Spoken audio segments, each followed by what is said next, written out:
All right, let's get right into it. So picture this. You find the perfect job. You spend hours polishing your resume, you write this amazing killer cover letter, and you finally hit submit. And then, nothing. Just silence. Ugh, that waiting period is just the worst, right? It can be one of the most nerve-wracking parts of the entire job search. Well, today, we're going to flip the script on that. We're going to turn that waiting game into a winning strategy. Let's figure out exactly what to do next. Does this sound familiar? I mean, this question from a Reddit user just hits the nail on the head. It perfectly captures that anxious feeling, that limbo every single job seeker knows. You're passionate, you know you're qualified, but you're also just totally in the dark. That's the big question, isn't it? And it's exactly what we're here to figure out. And this is where things get super tricky, right? Because on one hand, you've got experts telling you that following up is an absolute must. It shows you're proactive, that you're a go-getter. But then on the other hand, you hear these horror stories that it could get your application tossed right in the trash. The advice is all over the place, but don't worry, today we are cutting straight through all that noise. So first up, let's make the case for reaching out. A ton of career advice out there really encourages you to send a polite, strategic follow-up. Let's break down exactly why that is. You know, what's so interesting here is just how much a single, simple email can actually accomplish. Following up is about way more than just asking for an update. It confirms your application didn't just get lost in the digital abyss, which, let's be honest, is a real fear. It also powerfully restates your enthusiasm and, maybe most importantly, it bumps your name right to the top of their inbox. It's such a simple move that can literally reframe you from just another applicant to a standout candidate who takes initiative. But, of course, it's not quite that simple. For every great argument for following up, there's a pretty serious cautionary tale against it. And this quote, it gets right to the heart of that fear, doesn't it? The line between being proactive and being, well, a pest, can feel incredibly thin. What you see as diligent follow-through, a super busy recruiter might just see as you being pushy.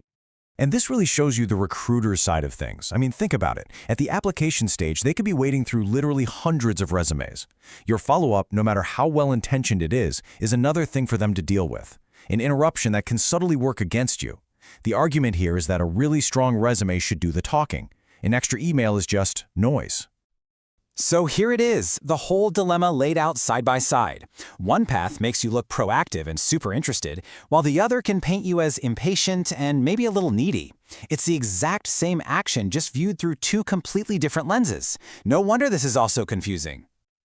So, where does that leave us? Feeling kind of stuck, right? Well, not exactly. The real secret here isn't about choosing a simple yes or no. It's all about a smarter approach. The question isn't if you should follow up, it's how and when you should do it. So here's our game plan. Let's just forget the whole yes or no debate for a second. We're going to break this down into a smart three-part strategy. Your timing, your target, and your message. If you can get these three things right, you can turn what feels like a risky move into a total game changer. First up, when. And as you can see, timing is absolutely everything. Go in too early and you just seem impatient. Wait too long, and, well, that ship has probably already sailed. That 1 to 2 week window, that is your golden opportunity. It's the perfect moment for a gentle, polite, non-disruptive nudge. Okay, next up, who? Look, sending your follow-up to a generic info email address is pretty much a shot in the dark. You've got to find the right person. Start with the job posting itself. Sometimes the contact info is hiding in plain sight. If it's not there, LinkedIn is your best friend. Search for the company's recruiters, or maybe even try to find the head of the department for the role. A personalized email to a specific person is always more effective. Okay, so we've nailed down the when and the who. Now let's get to the most crucial part of all, the what. What in the world do you actually say? This is your big chance to impress, not to annoy. Let's craft that perfect message. It all starts with the subject line. Don't be clever or vague here. Be direct, be professional. Something like following up on job title application. It makes their job way easier, and trust me, that immediately puts you in their good books. Now, the body of the email needs to be a masterclass in being efficient and effective. Address them by name, that's a must. Keep your message short and to the point. Respect their time. 3 to 4 sentences is perfect. Reiterate how interested you are. And then, this part is key. Add a little bit of value. Briefly mention a specific skill that makes you a great fit. And finally, make their life super easy by reattaching your resume. So, you've done everything right. You timed it perfectly, you found the right person, you wrote a brilliant email, and you still hear nothing but crickets.